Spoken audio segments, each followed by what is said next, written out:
Profile मामलों में police की कार्यप्रणाली बदल जाती है। प्रयागराज के करचना में पहले भाजपा नेता के घर चोरी हुई तो पूरी टीम खुलासे में जुट गई।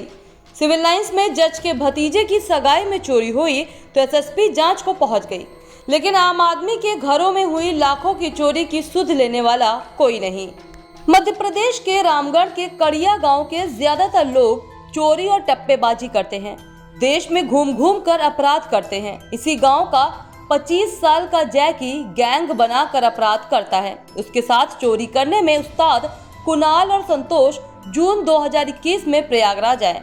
इस बीच इनकी पहचान नैनी के जुआरी पंकज और रामू पटेल से हो गई।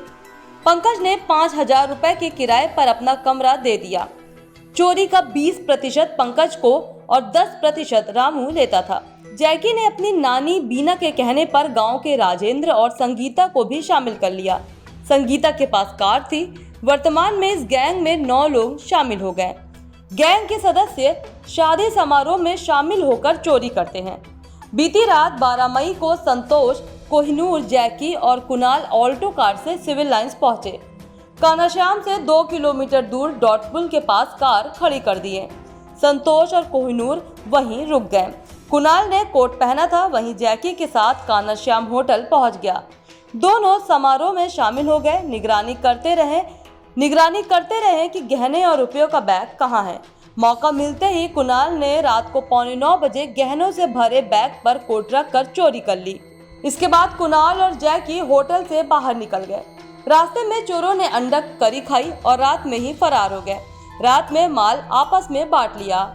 चोरी का खुलासा करने के लिए एसएसपी सिटी दिनेश सिंह ने नेतृत्व में 5 टीमों ने फुटेज और सर्विलांस की मदद से गैंग ट्रेस किया और 5 आरोपियों को गिरफ्तार कर माल की बरामदगी की गई।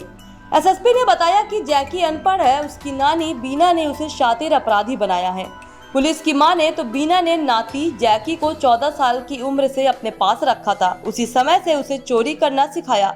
बीना उसे अपने साथ लेकर चलती थी। बीना ही पहले गैंग संचालित करती थी। इसके बाद चोरी करने की ABCD सिखाकर जैकी को गैंग का सरगना बना दिया। जज के भतीजे की कानाश्याम होटल में चल रही सगाई के दौरान मध्य प्रदेश की जैकी गैंग ने गहनों वाला बैग उड़ाया था। सिविल लाइंस पुलिस और क्राइम ब्रांच ने CCTV फुटेज की मदद से इस गैंग के सदस्यों की पहचान करके चोरी करने वाले 5 चोरों को गिरफ्तार कर लिया। इनके पास से चोरी के आभूषण, आईफोन समेत अन्य सामान बरामद हुए। अमूमन ये एक काली कोट अपने हाथ पे रखे रहते थे और जब इनको लगता था कि घर का मुखिया, जो मुख्य आदमी है जिसके पास जेवर और रुपयों से भरा बैग है, उसने बैग को नीचे रख दिया है, तो तुरंत इशारों में बात करते हुए ये वहाँ पे जाके बैठ जाते थे और बहुत धीरे से अपना काला कोट उस बैग पे रख देते थे। और जब उठते थे तो काले कोट के साथ वो बैग भी उठा लेते थे कंधे पे रख के और धीरे से और होटल से निकल जाते थे। इनकी गिरफ्तारी में CCTV की अहम भूमिका है।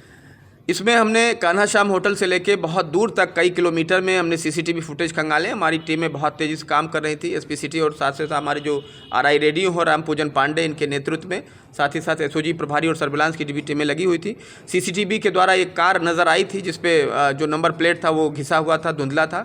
उसके बाद उस कार को ट्रेस करते करते फिर मुखबिरों ने हमें सूचना दी कि ये कार जहाँ दिखाई दे रही है वहाँ पर पुलिस टीमों को बताया गया। तुरंत घेराबंदी करके इनकी गिरफ्तारी की गई और सारी बरामदगी कर ली गई है। पूछताछ में इन्होंने बताया कि ये कमरा किराए पे लेके रहते थे और दिन में रेकी करते थे।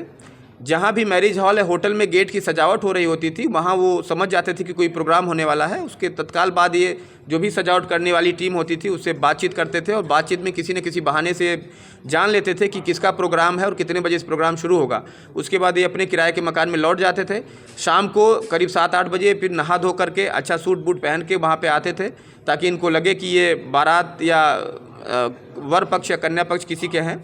चूँकि वर पक्ष और कन्या पक्ष आपस में कोई बातचीत ज़्यादा नहीं करते हैं और टोका टाकी नहीं करते हैं, पूछते नहीं हैं, उसका फ़ायदा उठा करके वहाँ पे घुल मिल जाते थे और मौका देखकर इशारों में नज़रों से काम करते हुए ये जेवर और रुपए से भरा बैग पार कर ले जाते थे।